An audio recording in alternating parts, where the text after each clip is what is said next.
Welcome, ladies and gentlemen, to AEW Dynamite, March 11th, 2020. This was actually a awesome show. I enjoyed this show very much. I enjoyed a lot of the matches that were on this card, and Inner Circle looked dominant once again on this episode. 2 weeks in a row. Very smart move by AEW to continue the momentum for Inner Circle to continue to be a dominant force in this company. I do like that very much. There was some 6-man tag team action that I really enjoyed. The main event was solid. Kind of similar to last week's episode a little bit for the ending of the show. And overall, I didn't have a problem with it. So let's just go straight into things with Cody Rhodes versus Ortiz. This matchup was very good.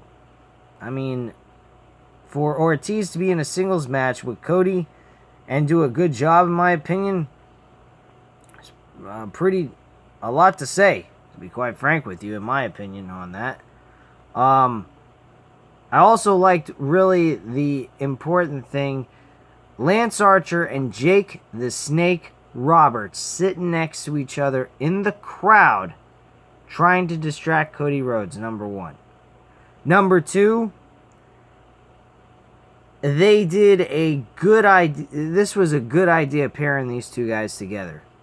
I actually think Lance Archer will benefit from it.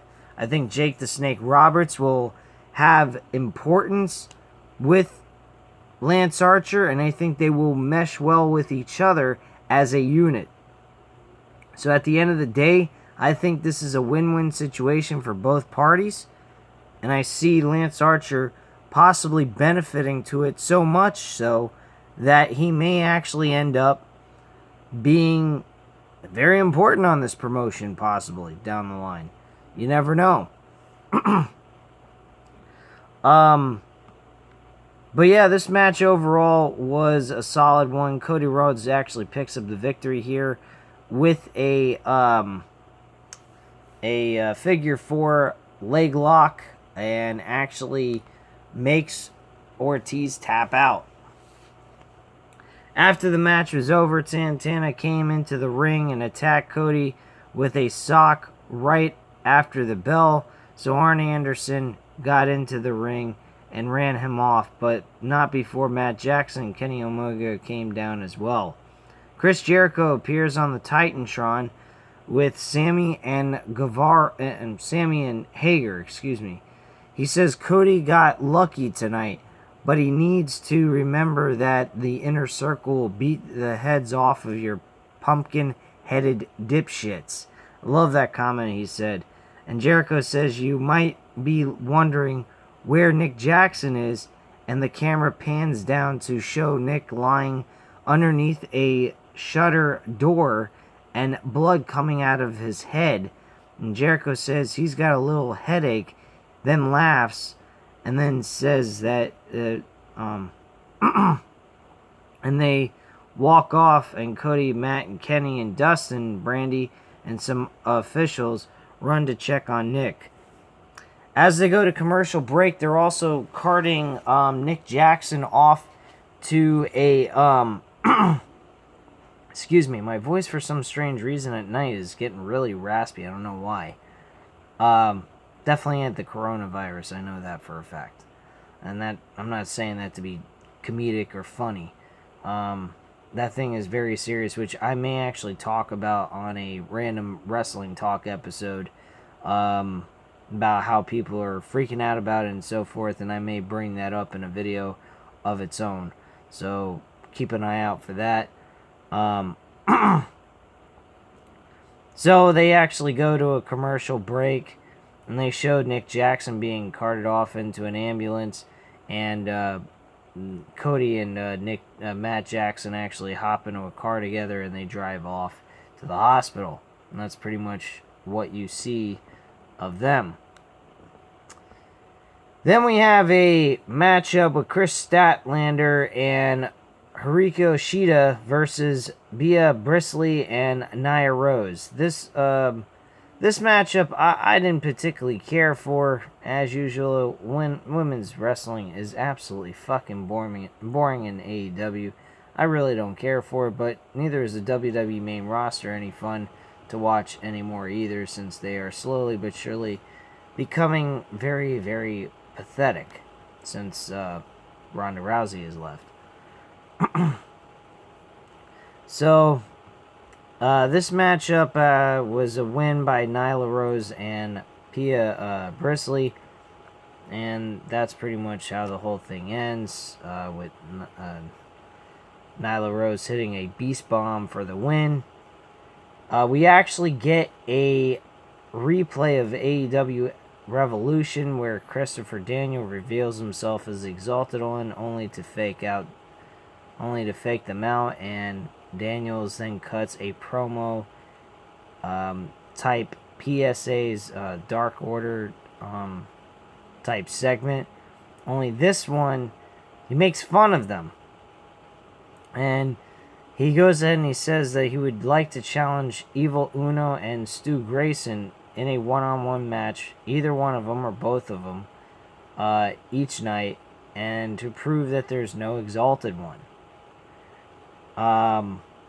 He also makes comedic jokes in this skit, saying that the Dark Order sucks.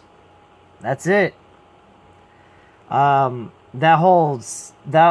have got to see that promo. It was funny as fuck. I actually did enjoy watching that with Christopher Daniels. Probably one of the comedic things I've ever seen by Christopher Daniels in a long time. Outside of his little skit with the addiction with him and Frankie Kazarian in their beginning portion of being an evil as a tag team, and after the little storyline with AJ Styles, which was god awful back in TNA. I could not believe they went that kind of route with those three guys. That was just fucking terrible. But not mentioning bad history in professional wrestling, this was good stuff right here, and if you did not see this segment, you have got to watch it. I think you guys would really like this segment. I think you would find it very funny, humorous, and quite entertaining. So, at this point, we move on to a 6-man tag team match with Jurassic Express versus MJF, Butcher, and The Blade. Now, I will be honest with you guys, I don't quite understand why MJF is even associated with Butcher and The Blade. They have no business together. They do not seem like a matching pair. I think he would have fit better with the Inner Circle MJF, or at least had hired Pride and Powerful to be the ones to attack and be paid off to attack Cody Rhodes and everything. That I would have been cool with. But this whole Butcher and the Blade thing with MJF, I think is fucking ridiculous. And it just seems so stupid. Not saying that Butcher and the Blade are bad wrestlers or anything. They're average at best, though, but I wouldn't say they're great, but they're not crap either. But quite frankly, MJF with Butcher and the Blade, I do not see how they mesh. It doesn't seem like they mesh very well at all. It seems so ridiculous. One's light and day. That's how I look at it. This matchup, though, the 6-man tag team matchup with Jurassic Express versus MJF, the Butcher, and the Blade, I did not have any major issues with. I thought it was a pretty solid, entertaining matchup for a 6-man tag team matchup. And at the end of the day, Marco Stunt actually takes the loss here with a submission tap out by an armbar by MJF, which I thought was pretty nice. Throughout the rest of the match, everyone looked very solid and very entertaining. They did a very good job there in their spots and everything that they had during the show. Everyone had a chance to highlight their skills and just look really well in this match. We then had Tony Schiavone conduct another interview with Dr. Britt Baker, which, again, I will go on record and say this week after week. She keeps getting interviews saying that she's the big big person in this women's division, yet she's not doing anything. She has not had a match, I think, in about a month or two, and yet we're getting her talking about how great she is and how well she has performed in the women's division, yet has not performed one fucking match in about a month or two for a long while. So I didn't quite get that at all. But she went on insulting the Utah crowd a few times. Says she is here to lift things up, and she says that the fans are fat and have bad teeth, but she can help them because she's a dentist. She wants to remind everyone that they should pursue every dream they have. Going on talking about being a plumber, a janitor, and all kinds of low down jobs that most people would not want to take, just because of the fact it seems like an insult to them as their pride and whatnot. So she kind of hit some really insulting points. She then says she says the fans all look inbred, which I thought was fucking brutal. I could not believe they went on to have her say something like that in the audience. That was just fucking. That was crazy. I'm surprised the fans didn't boo, but there was really no reaction whatsoever to this comment, which I thought was fucking messed up. I guess nobody really gives a shit about her at all. That's pretty sad for her. For her to say something like that and like fans didn't even boo the shit out of her, where to the point where she couldn't even talk on the microphone. That's pretty fucking messed up. So that means that she ain't really doing her job right. I guess people don't give a flying fuck. And she goes on to say that she's their role model. And Tony says she isn't making a lot of fans, but she thanks them and says they love her. Kind of fucking weirded out shit is this? This segment was fucking ridiculous. She also gives Tony Schiavone a fucking Starbucks coffee, and so forth. So that was really retarded shit that was going on. Then Big Swole comes out and says she's hiding and that Tony doesn't even like her. Baker says she doesn't know why Swole is out here. The only person in her household that the fans care about is her boyfriend. Big Swole corrects her. I'm married, baby. Basically going ahead and dropping Adam Cole's name into the mix, which I thought was fucking great. And offended by the reference of her boyfriend, Baker shoves Big Swole and then also throws some coffee in her face and runs off. And that's pretty much the segment. But that was pretty fucking awesome. I like the little Adam Cole name drop there in that segment. I thought that was pretty fucking off the walls. By the way, I'm trying to see what Big Swole's boyfriend is. Oh, it's Cedric Alexander. Huh. Cedric Alexander. Let me just look this up real quick, because this is actually interesting. She's from Clearwater, Florida? Holy shit. She's right by where I live. Damn, that's fucking crazy. I didn't know that one either. That's some interesting shit right there. She's from Clearwater, Florida, and she's married to fucking Cedric Alexander, who ain't that big of a fucking wrestler in WWE and has been shit canned all over the place. Hopefully he comes to AEW. He'll be treated a lot better there. So I hope he's smart enough not to sign with WWE. God help him if he does. I won't have any respect for him if he stays with WWE, because they've treated him like shit. He has no reason to stay there. Anyway, moving on. Another 6-man tag team match. Joey Janela and Private Party versus Death Triangle, which consists of Pac, Rey Fenix, and Pentagon Jr. Joey Janela, I have to say, Joey Janela was a standout in this matchup. He actually had some really good spots. He also was really doing a lot of good shit in this matchup. I actually liked him in this match. I mentioned to my friend Matt about Joey Janela. I actually, looking at him now, he really does remind me of a young Chris Jericho at one point. Which I guess you could say is kind of weird for me to say that. If you guys see the same resemblance that I see, please leave a comment down below and tell me if you agree or not. If you don't, tell me why. But honestly, match was solid. I really enjoyed this one. This one was actually the best match on the card. Cody and Ortiz was actually a very good match too. That was like the second best match on the card. But this was really awesome. I enjoyed this. The Death Triangle actually win this matchup regardless. Not surprised by a Black Arrow win. And followed before that was Pentagon and Rey Fenix hitting a package piledriver stomp, and then followed by a Black Arrow for the win by Pac and the rest of his team.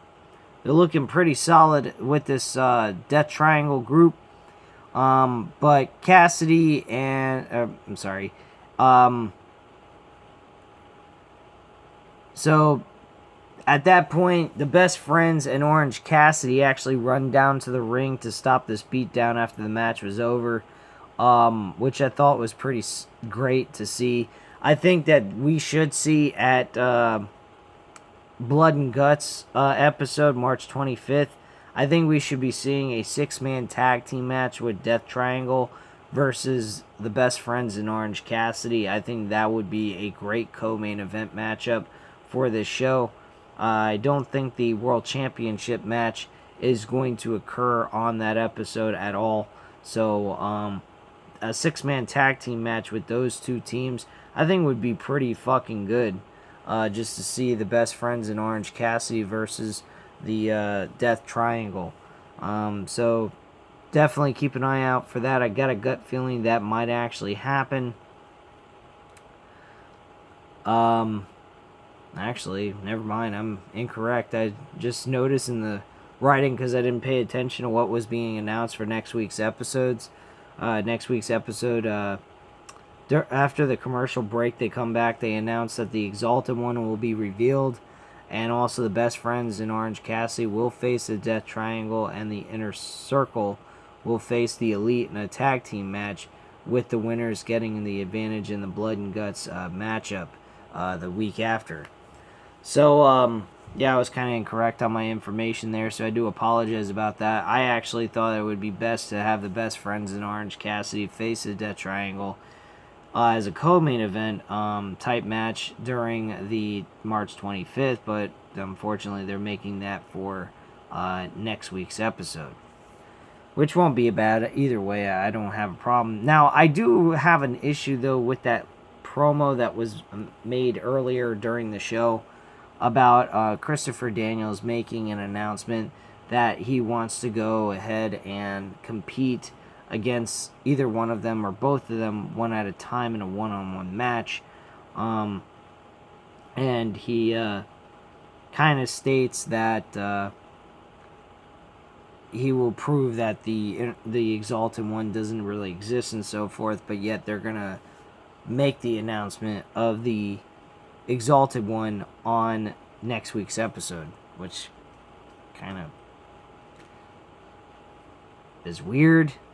They might be doing a swerve here, doing something similar to the WWE, just to play with people for a moment, and then later on you find out that that is actually not him. The Exalted One is not exposed yet till later on during the later episodes. So that's just how I see it might happen and how it might play out. So here's the situation. We then get an interview by Jon Moxley from Jim Ross. Jim Ross actually has a sit-down interview with Jon Moxley, which, by the way, this interview is actually really good. I really enjoy their promos. Their promos are so much better than anything WWE provides. Sometimes even way better than fucking NXT. And that's saying something, because NXT can usually put on a good promo for anybody that they have doing their skits. But Jim Ross has a sit-down interview with Jon Moxley. He asks how he feels and if he's cleared to compete. Moxley says he's beat up and he doesn't feel good. But this has all been about getting one up on each other, and right now he's up. He says he speaks his mind, and he told them to come face him. JR says it seems inevitable that Jack Hager and Jon Moxley will face off, and Mox says that Hager hits harder than anyone he's ever met, but he's just another guy. Ross asks about Moxley's plans for Blood and Guts, to which he says he wouldn't miss it for the world. He says he's in the Inner Circle's blind spot right now because they are focused on the Elite, but that should scare them, actually. Totally agree with those comments made by Jon Moxley. Very truthful, very realistic. It makes logical sense for the comments that came out of his mouth. They put him on the sidelines. Now they got the Elite to focus on, and yet he could still pop out of nowhere and fucking destroy them all. Maybe one by one. Maybe another week goes by after the Blood and Guts episode, and he doesn't show up at the Blood and Guts show. Maybe he's watching the show, but he doesn't actually appear on the show at all. And he shows up on the show the week after, and he just beats the fuck out of him one by one, like Stone Cold Steve Austin used to do back in the day with D-Generation X. I don't know. That's what I would do. Now, you go out and you have him say you won't miss Blood and Guts for the world. You kind of, I guess you have to have him in there some way, somehow. Maybe he pops up during the matchup after the match ends and you have the Inner Circle win, and he just shows up and destroys all of them by himself with a chair, kendo sticks, whatever you can think of, a baseball bat even. I would go for a baseball bat if you want to go that far. Maybe you go for an aluminum baseball bat. That way it has some kind of different weapon of choice, instead of just doing the standard black baseball bat that Sting used to do all the time when he was in professional wrestling. So, I mean, I think maybe you could go with a different style baseball bat just to slightly be different, and not copy off of another wrestler. Not to mention aluminum baseball bats are a lot more painful than a wooden baseball bat, I would imagine. Especially the fact that aluminum baseball bats don't break. Wooden bats do. So they probably are more painful. But anyway, we get to the main event, which is Hangman Page and Dustin Rhodes. Dustin Rhodes announced himself as the tag team partner to Hangman Page since Kenny Omega is out with a hand injury. He's actually got a broken hand, so he's not cleared to compete just yet. Probably will be able to compete at the Blood and Guts event, so I would imagine he's going to show up there. But in this one, he was out of commission for wrestling right now. They competed against Chris Jericho and Sammy Guevara. Like I mentioned, very similar to what happened last week. Only this time it wasn't a 2-on-1 handicap match. It was a 2-on-2 matchup. This match, it delivered. It did a good job. I liked how Dustin Rhodes and Hangman Page worked together. Hangman Page has stood out like a gem. I have loved the way this guy has been performing. He's electrifying people. He's got people cheering for him. He is an anti-hero. He is like a... Sorry to say, he's very similar to Stone Cold Steve Austin in certain ways. And in other ways, he's not. But he's nowhere at the level of Steve Austin just yet.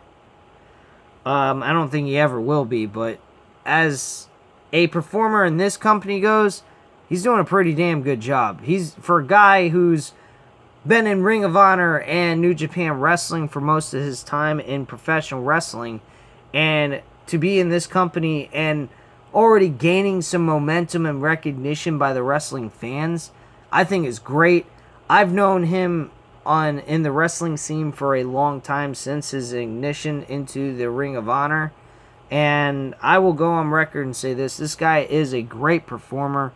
He is good in the ring. I would have had no problem with Hangman Page being the first ever AEW World Champion, but can't deny Chris Jericho did a good job being the champion. He got fans interested in AEW because of his name recognition, and he just did an awesome job playing the heel character. And even without the AEW World Championship, he is still looking important on this show, which goes to show you this guy is too fucking good. No matter how old Chris Jericho is getting, he is still giving you reason to care. There's not much to say there. The guy is got it. Chris Jericho is the fucking man. He did not become a world champion multiple times in WWE and now carried the AEW World Championship for all these different times because he was crap. This guy is fucking good.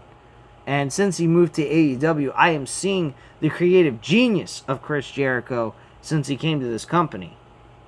He even shined in New Japan Wrestling as well with that build that he had going into Wrestle Kingdom against Kenny Omega.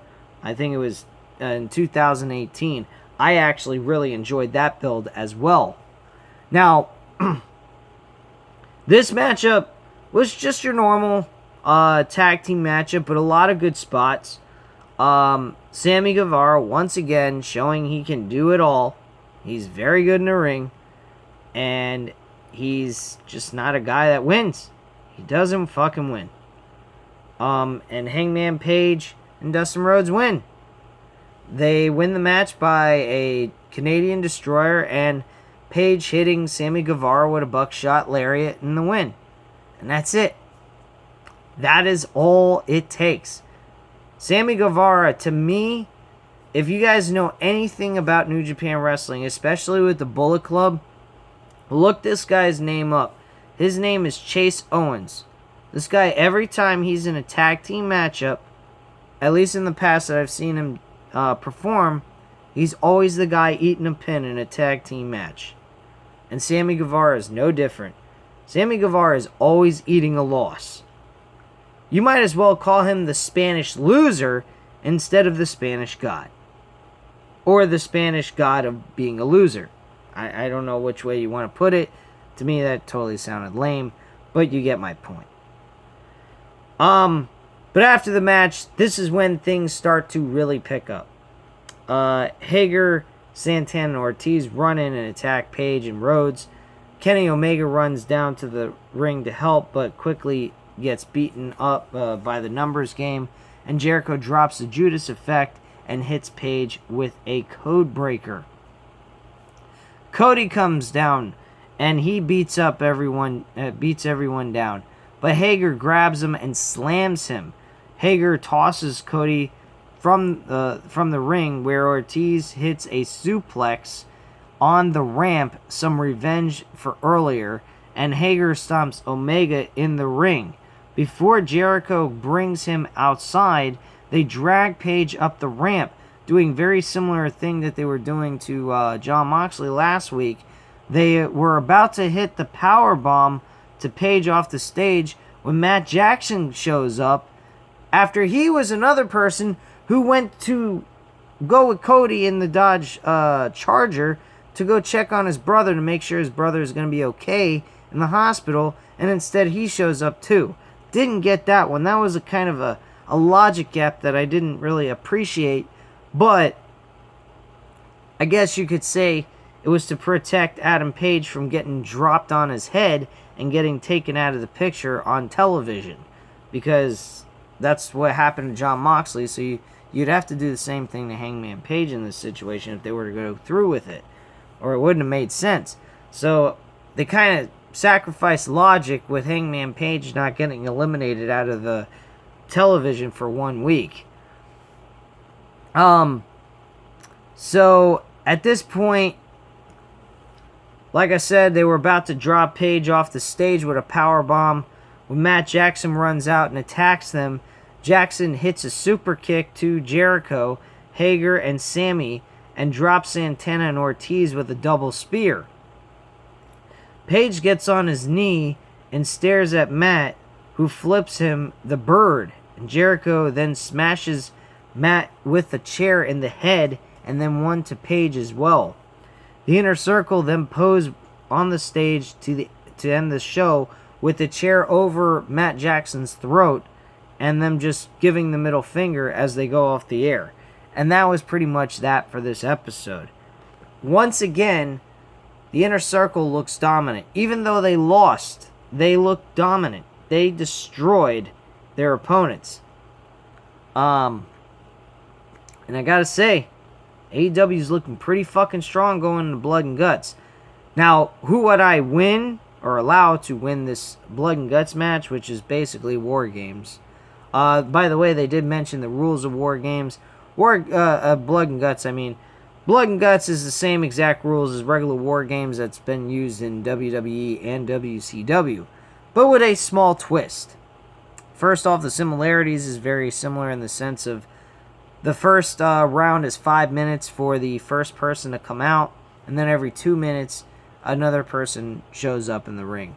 Once all 10 participants are inside the ring, the match actually officially begins. The only way to win, though, this is the real kicker. In most War Games type matches, there's a pinfall, submission, or I believe also surrender. I think there was surrendering in NXT's War Game type matches. That's a stipulation that's thrown in there, but they just never utilized it yet, I guess. And they did that in WCW at one point. One match, I do believe they did a surrender match, or they actually surrendered in the match because they were just outnumbered and just destroyed. But in this match, the only way you can win is by submission or the team surrenders because they've been beaten so badly they can't take it anymore. The other twist to this is not also do you have 2 rings and a side cage to surround the rings, you also have a roof on top of it. So it's in a way of being like a Hell in a Cell type match. I love it. I think it's a nice twist on things. I think it's a little bit slightly different than the normal War Games that you usually get. I'm pretty certain they're going to have weapons utilized in this matchup when it happens. And I guarantee you there's going to be plenty of guys fucking bleeding all over that gosh darn ring. Actually, both rings.